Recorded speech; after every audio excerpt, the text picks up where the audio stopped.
वअला आलिही व अस्हाबिही तय्यिबीन अत्ताहिरीन अम्मा बाद फ़अऊज़ु बिल्लाहि मिनश शैतानिर रजीम बिस्मिल्लाहिर रहमानिर रहीम वतूबू इलल्लाहि जमीअन अय्युहल मुअमिनून लअल्लकुम तुफ्लिहून सदक़ल्लाहुल अज़ीम। काबिल क़द्र उलमाए ज़वील एहतराम, सादात किराम, हाज़िरीन व हाज़िरात व नाज़रीन, अस्सलामु अलैकुम व रहमतुल्लाहि व बरकातुहू।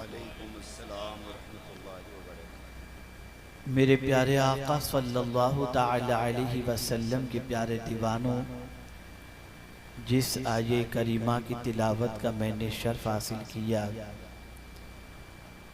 उससे मुताल्लिक़ कुछ मारूज़ात पेश करने से पहले आक़ाए करीम रऊफ़ व रहीम अलैहि तहिय्यत व तस्लीम की बारगाह बेकस पनाह में जिस तरीक़े से पढ़ाऊँ, अक़ीदत व मोहब्बत में डूब कर उसी तरीक़े से दुरूद व सलाम का नजराना पेश करें।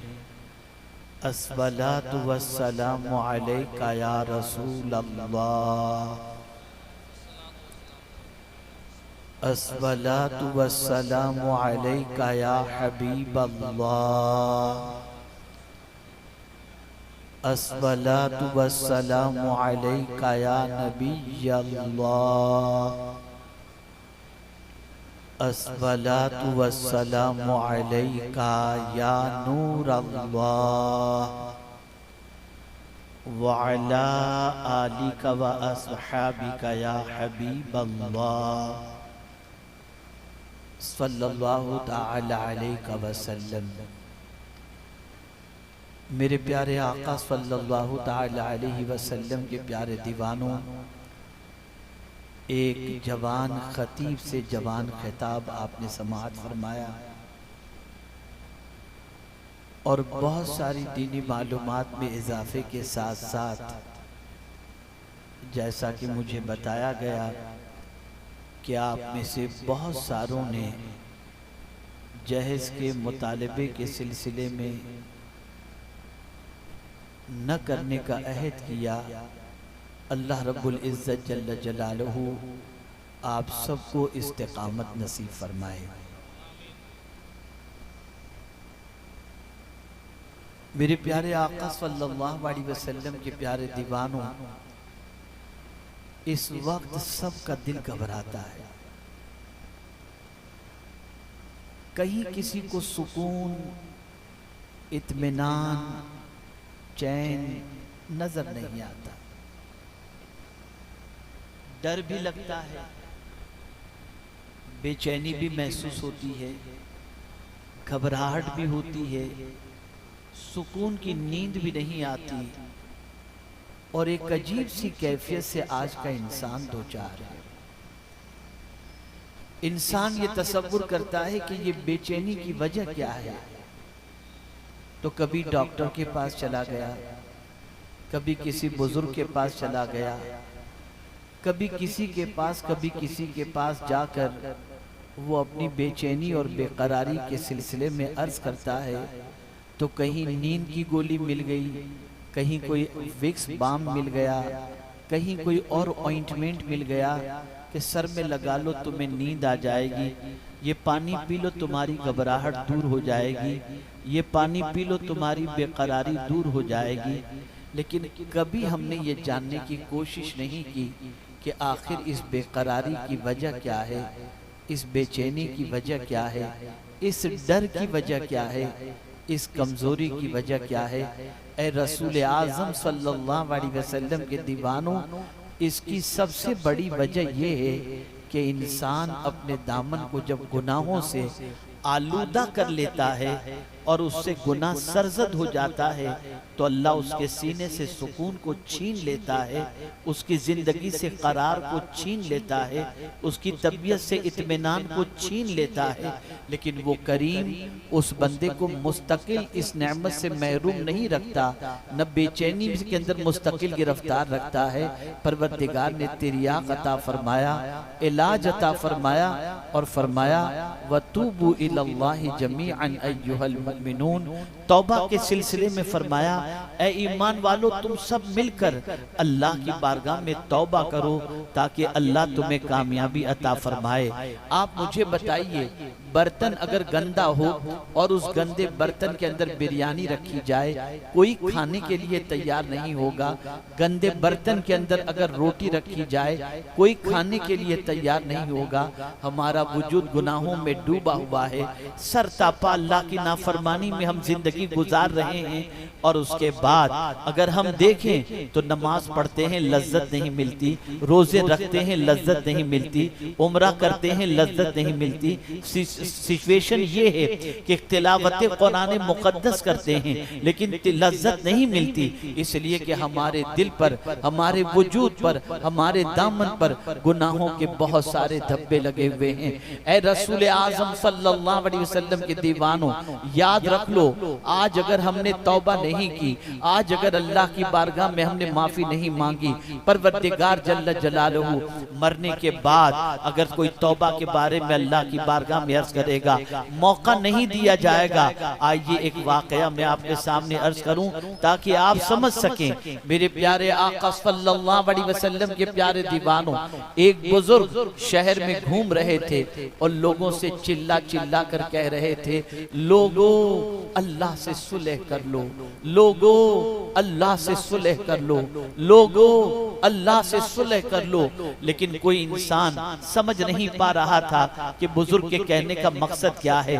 और कुछ दिनों के बाद वही बुजुर्ग कब्रिस्तान में मिलते हैं लोगों को, तो वहां कब्रिस्तान के अंदर पहुंचने के बाद कब्र वालों से कहते हैं, ऐ लोगों अल्लाह से सुलह कर लो, अल्लाह से सुलह कर लो, अल्लाह से सुलह कर लो। अल्लाह अकबर। लोगों ने बुजुर्ग से पूछा, कुछ दिनों पहले तो आप शहर के अंदर ऐलान कर रहे थे लोगों अल्लाह से सुलह कर लो, आज कब्रिस्तान के अंदर आप पहुंचकर कह रहे हैं लोगों अल्लाह से सुलह कर लो, वजह क्या है? इरशाद फरमाते हैं, ये लोग जब जमीन के ऊपर थे तो मैं कह रहा था अल्लाह से सुलह कर लो, उस वक्त अल्लाह तौबा कबूल करने के लिए तैयार था, अल्लाह माफी देने के लिए तैयार था, लेकिन उस वक्त उन्होंने अल्लाह से माफी नहीं मांगी। अब ये कब्र में पहुंच गए, अब जब मैं कह रहा हूं अल्लाह से सुलह कर लो, तो अब कब्र से ये कहते हैं हम सुलह करने के लिए तैयार हैं, लेकिन अल्लाह फरमाता है अब मैं सुलह नहीं करूंगा। पता चला मरने से पहले तौबा कर लो, इस दुनिया से जाने से पहले तौबा कर लो, दामन पर लगे हुए गुनाहों के धब्बों से तौबा कर लो। याद रखें मेरे प्यारे आका सल्लल्लाहु अलैहि वसल्लम के प्यारे दीवानों, तौबा करने से इंसान जलील नहीं होता, तौबा करने से इंसान रुस्वा नहीं होता, बल्कि मेरा करीम अपने तौबा करने वाले बंदों के हवाले से फरमाता है, इन्नल्लाह युहिब्बुत तव्वाबीन व युहिब्बुल मुतत्तहिरीन, कि बेशक अल्लाह तौबा करने वाले और पाक रहने वालों से मोहब्बत फरमाता है। आप जरा सोचो तो सही, आप जरा गौर तो करो, अल्लाह के बरगुज़ीदा बंदे किस तरीके से बारगाहे समदियत में तौबा करके कितना अल्लाह अज़्ज़ व जल्ल के कुर्ब का मकाम हासिल करते हैं।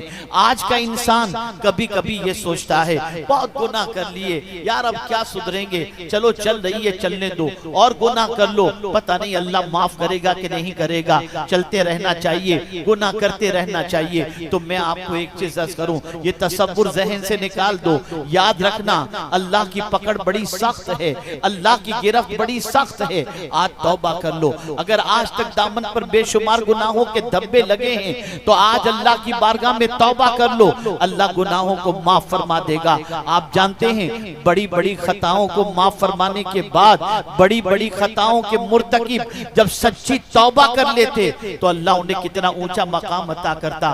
जानते हैं इमाम आजम अबू हनीफा रहमतुल्लाह तआला अलैह फरमाते हैं कयामत में अगर रब ने पूछा क्या लाए हो, तो अब्दुल्ला इब्न मुबारक को पेश कर दूंगा। आप जानते हैं हजरत अब्दुल्ला इब्न मुबारक रदियल्लाहु मौला तबारक व तआला अन्हु कितने अजीम बुजुर्ग थे, अल्लाहु अकबर। लेकिन बुजुर्गी के मकाम पर पहुंचने से पहले एक लड़की के इश्क के अंदर गिरफ्तार थे, उसकी मोहब्बत उनके दिलों में थी। एक मर्तबा लड़की ने कहा रात को मैं अपने घर की छत पर आऊंगी, आप बाहर आ जाइएगा, मेरे घर के बाहर एक दूसरे का नजारा करते रहेंगे। अब्दुल्ला इब्न मुबारक रात को पहुंचते हैं और रात इशा के बाद उसके घर के सामने जाकर के खड़े हो जाते हैं। यहाँ तक कि काफी देर गुजर गई, वो लड़की घर की छत पर नहीं आती। यहाँ तक कि इंतजार करते करते आधी रात बीत जाती है, पौनी रात बीत जाती है। यहाँ तक कि फज्र की अजान की आवाज मस्जिद से आती है। अब्दुल्ला इब्न मुबारक के ज़मीर ने आवाज दी, ए अब्दुल्ला। गौर से उनके जुमले की तरफ मैं आपकी तवज्जो को मबजूल कराना चाहता हूँ। हजरत अब्दुल्ला कहते हैं, ए अब्दुल्ला, पूरी रात एक लड़की की मोहब्बत में तू खड़ा रहा। अगर पूरी रात अल्लाह की मोहब्बत में खड़ा रहता तो पता नहीं तेरा मकाम क्या हो जाता। बस ये ज़मीर की आवाज थी, तौबा करते हैं, निकल पड़ते हैं, अहद करते हैं, अब कभी इस लड़की के दामे फरेब के अंदर गिरफ्तार नहीं होगा।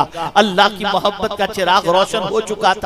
निकले, सुबह घर से निकल पड़े, इल्म हदीस हासिल करने के लिए, इल्म के हुसूल के लिए निकलते हैं। अल्लाह अकबर। चल रहे हैं, थोड़ा सा रास्ता तय किया, धूप आहिस्ता आहिस्ता बढ़ती जा रही थी, यहाँ तक कि धूप जो है वो शबाब पर हो गई। हजरत अब्दुल्ला इब्न मुबारक रदियल्लाहु ताला अन्हु सफर कर रहे हैं। एक बुजुर्ग गली से गुजरे, गली से निकले और निकलने के बाद हजरत अब्दुल्ला इब्न मुबारक के साथ चलने लगे। थोड़ी देर के बाद हजरत अब्दुल्ला इब्न मुबारक ने महसूस किया कि सर के ऊपर बादल साहिबान के तौर पर है। बादल का साहिबान देखकर अब्दुल्ला इब्न मुबारक ने सोचा, मैं तो पूरी रात एक लड़की की मोहब्बत में खड़े रह करके गुजार दिया, तो ये साहिबान तो शायद ये बुजुर्ग की वजह से है कि आज जो है सूरज की तपिश से ये बादल हमें बचा रहा है, ये इस बुजुर्ग की वजह से होगा। अल्लाह अकबर। सफर चल रहा है, दोनों बातचीत करते हुए जा रहे हैं। जब दोनों का रास्ता जुदा हुआ, जब हजरत अब्दुल्ला इब्न मुबारक एक रास्ते से जाने लगे और दूसरे रास्ते से वो बुजुर्ग जाने लगे, तो वो बादल जो साहिबान था, अल्लाह अकबर, वो हजरत अब्दुल्ला इब्न मुबारक के साथ साथ वो बादल का टुकड़ा चलने लगा। अल्लाह अकबर। बुजुर्ग को हैरत हुई, दौड़ते हुए पहुंचे अब्दुल्ला इब्न मुबारक के पास। ए अब्दुल्ला, जरा ये तो बताओ, तुमने कौन सी नेकी की है जिसकी बुनियाद पर आज अल्लाह ने धूप से बचाने के लिए तुम्हारे ऊपर बादल का टुकड़ा भेज दिया। अब्दुल्ला इब्न मुबारक की आंखों से आंसू जारी थे। अर्ज करने लगे, दामन पर तो गुनाह का धब्बा लगा है, लेकिन मैंने सच्चे दिल से सुबह तौबा कर ली थी। शायद इस तौबा की बरकत से मेरे करीम ने सूरज की गर्मी से मुझे बचा लिया। मैं उम्मीद करता हूँ जिस रब ने सूरज की गर्मी से बचा लिया है, वो जहन्नम की आग से भी मुझे बचा लेगा। ए रसूल आज़म के दीवानों, तौबा कर लो, अल्लाह की तरफ रुजू कर लो। इससे पहले कि मौत का आहनी पंजा हमें अपनी गिरफ्त में ले ले, अल्लाह हमसे हिसाब ले, इससे पहले अपना हिसाब ले लो। वो बड़ा करीम है, वो बड़ा रहीम है। वो खुद फरमाता है, जब मेरी तरफ कोई एक बालिश बढ़ता है तो मेरी रहमत एक हाथ बढ़ती है। जब कोई मेरी तरफ चल करके आता है तो मेरी रहमत दौड़ करके बढ़ती है। आप मुझे बताओ तो सही, वो अपने बंदों को बुला रहा है, वो अपने बंदों पर करम फरमा रहा है। अल्लाह अकबर। अपने महबूब सल्लल्लाहु अलैहि वसल्लम से इरशाद फरमाता है, नब्बी इबादी अन्नी अनल गफूरुर रहीम। मेरे महबूब, मेरे बंदों को खुशखबरी सुना दो, मैं बहुत माफ करने वाला हूँ, मैं बहुत मेहरबान हूँ। ऐ रसूल आज़म के दीवानों, मैं एक सवाल आपसे पूछना चाहता हूँ। बीवी नाराज हो जाए, उससे माफी मांगते नहीं थकते। दोस्त नाराज हो जाए, उससे माफी मांगते नहीं थकते। रिश्तेदार नाराज हो जाए, माफी मांगते नहीं थकते। लेकिन जिस रब को हमने नाराज किया, नमाज कज़ा करके नाराज किया, पिक्चर देख के नाराज किया, गालियां देकर नाराज किया, झूठ बोल करके नाराज किया, खयानत करके नाराज किया, गीबत करके नाराज किया, चुगली करके नाराज किया, पिक्चर देख के नाराज किया। कभी उस रब को मनाने की हमने कोशिश की। ये रब ही तो है जो हमको जिंदगी उसने अता फरमाई, ये रब ही तो है जो हमें रोजी देता है, ये रब ही तो है जिसने हमें जमीन अता फरमाई, ये रब ही तो है जिसने हमें माँ बाप जैसी नेमत अता फरमाई, ये रब ही तो है जिसने हमें ईमान की दौलत अता फरमाई। आप मुझे बताओ वो कौन सी चीज है जो मेरे रब ने हमें अता नहीं फरमाई। लेकिन अफसोस की बात है हमें सबको मनाने की फिक्र है, रब को मनाने की फिक्र नहीं। और ये भी मेरी बात याद रखना, सबको मनाना मुश्किल है, रब को मनाना बहुत आसान है। रब को मनाना बहुत आसान है। अल्लाहु अकबर। एक माँ जब उसके सामने उसका बेटा रो पड़ता है, आंखों से आंसू निकलते हैं, तो माँ अपने बच्चे की सारी गलतियों को माफ करके उसे अपने सीने से लगा लेती है। और जब कोई बंदा अपने रब के डर से रब से माफी मांगते हुए रोता है तो उसकी रहमत उस बंदे को अपने दामन में पनाह अता फरमा देती है। ऐ रसूल आजम के दीवानों, तौबा की तरफ बढ़ो। याद रखो बहुत जिंदगी गुनाहों में गुजर चुकी, अपने गुनाहों को याद तो करो, कितने गुनाह किए हैं, कौन कौन से गुनाह किए हैं, कब कब गुनाह किए हैं। आज अगर मैं ये कहूँ तो गलत न होगा, उम्मत मुस्लिमा का पूरा दामन गुनाहों से आलूदा है। मैं पूरे यकीन के साथ कहता हूँ अल्लाह मेरी बदगुमानी को माफ फरमाए। मैं अपने यहाँ के हालात के एतबार से और सिचुएशन के एतबार से बताता हूँ, झारखंड हो या हिंदुस्तान के मुसलमान हो, 90% मुसलमान ऐसे हैं जो 5 वक्ता नमाज नहीं पढ़ते। 90% मुसलमान। ये कितना बड़ा गुनाह है जानते हैं आप?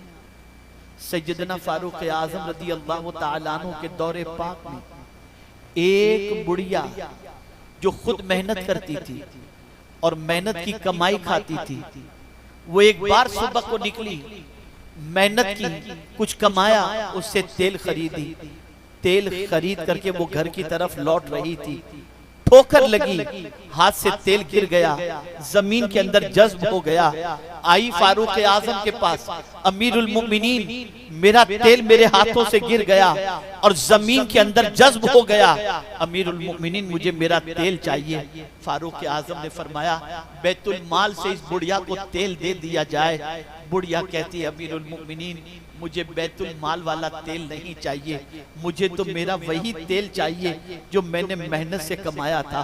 फारूक आजम ने फरमाया तेल तो जमीन ने जज्ब कर लिया, अब तेरा तेल तुझे जमीन कैसे लौटाएगी? उसने कहा मैं कुछ नहीं जानती, मुझे मेरा तेल चाहिए। फारूक आजम उस जगह पहुंचते हैं जहां उस औरत का तेल गिरा था। जानते हैं उस जमीन के पास पहुंचने के बाद ठोकर मारते हैं और जमीन से कहते हैं ऐ जमीन इस बुढ़िया का तेल लौटा दे, वरना तुझ में एक बेनमाजी को दफन कर दूंगा। इतना कहना था, जमीन ने तेल लौटा दिया। मुझे बताओ जमीन भी बेनमाजी को कबूल करने के लिए तैयार नहीं। जिस गौसे पाक की मोहब्बत का दम भरते हो, गौसे पाक फरमाते हैं बेनमाजी मर जाए तो उसे मुसलमानों के कब्रिस्तान में न दफनाया जाए। आप मुझे बताओ इतने गुनाह करने के बाद क्या कभी तौबा का ख्याल आया? कभी रब को मनाने का ख्याल आया? कभी अल्लाह अज़्ज़ व जल्ल का डर दिल में पैदा हुआ? नहीं। मुसलमानों संभल जाओ, मुसलमानों हालात बड़े बद से बदतर और बहुत बुरे से बुरे इस्तकबाल के लिए तैयार हैं। अगर आज हमने तौबा नहीं की, आज अल्लाह की बारगाह में हमने रुजू नहीं किया, तो याद रखें दुनिया की कोई ताकत तबाही से नहीं बचा सकेगी, दुनिया की कोई ताकत बर्बादी से नहीं बचा सकेगी। आज हमारा हाल ये है, हम गुनाह करके कहे लगाते हैं और बुजुर्गाने दिन नेकी करके भी डरा करते थे, उनकी आंखों में आंसू हुआ करते थे। अल्लाह अकबर। कौन नहीं जानता हजरत इमाम आजम अबू हनीफा रहमतुल्लाह ताला अलैह को जिस जगह पर आज उनका मज़ार मुक़द्दस है, 6000 कुरान शरीफ उन्होंने उस जगह पर पढ़े हैं बैठ करके जहां आज उनका मज़ार मुक़द्दस मौजूद है। 40 साल तक खड़े रहकर इशा के वुज़ू से उन्होंने फज्र की नमाज अदा की है। ये है इमाम आजम अबू हनीफा रहमतुल्लाह ताला अलैह। लेकिन आप जानते हैं एक मर्तबा मस्जिद में नमाज के अंदर मौजूद थे, इमाम ने मस्जिद में नमाज पढ़ाते पढ़ाते जब इस सूरह मुबारका की तिलावत की, इज़ा ज़ुल्ज़िलतिल अर्दु ज़िलज़ालहा व अख़रजतिल अर्दु अथक़ालहा व क़ालल इंसानु मा लहा यौमइज़िन तुहद्दिसु अख़बारहा। हज़रत इमाम आज़म की आंखों से आंसुओं की झड़ी, आंसुओं की लड़ी, आंसुओं का सैलाब जारी हो गया। अल्लाहु अकबर। नमाज खत्म हो जाती है, मस्जिद का दरवाजा बंद करने का वक्त आता है, सारे मुसल्ली मस्जिद से जब निकलते हैं तो इमाम आज़म अबू हनीफा रहमतुल्लाह ताला अलैह ने मस्जिद के खादिम से फरमाया, रुक जाओ, एक काम करो, मुझे आज की रात मस्जिद में रहने दो और तुम बाहर से दरवाजा बंद करके चले जाओ। उसने कहा ठीक है। इमाम आज़म मस्जिद ही में रह गए और वो बाहर से दरवाजा बंद करके चला गया। वो इमाम आज़म जिनका दामन नेकियों से तर ही नहीं बल्कि अल्लाह ने इतना ऊंचा मकाम अता फरमाया कि मेरे प्यारे आका सल्लल्लाहु अलैहि वसल्लम के प्यारे दीवानों, रसूल आज़म सल्लल्लाहु अलैहि वसल्लम की बशारत के वो मुस्तहिक ठहरे। लेकिन उसके बावजूद आप जानते हैं पूरी रात इमाम आज़म मस्जिद के अंदर अल्लाह की बारगाह में खड़े होकर गिरियोजारी फरमा रहे हैं, यहाँ तक कि सुबह जब फज्र का वक्त हुआ और खादिम ने मस्जिद का दरवाजा खोला, अंदर दाखिल हुआ तो क्या देखता है, इमाम आज़म अपनी दाढ़ी को पकड़े हुए रो रहे हैं और कह रहे हैं, ए अल्लाह, अगर तूने नौमान को बख्श दिया तो ये तेरा बहुत बड़ा करम होगा। ये कौन कह रहा है जिसके दामन में हजारों कुरान का सवाब लिखा हुआ है। आज हम तो कुरान पढ़ते भी नहीं, हम तो कुरान देखते भी नहीं। अगर मैं ये सवाल पूछूं तो शायद बहुत ज्यादा लोगों को शर्मिंदगी होगी। आप मुझे बताओ, आप में से कितने लोग हैं, कितने दिन हुए हैं कि आपने कुरान नहीं देखे? आप में से बहुत सारे ये बताएंगे जमाना हुआ कुरान नहीं देखा, बहुत सारे कहेंगे हमें पढ़ना नहीं आता। अभी चंद दिनों पहले की बात है, एक साहब ने मुझे फोन किया।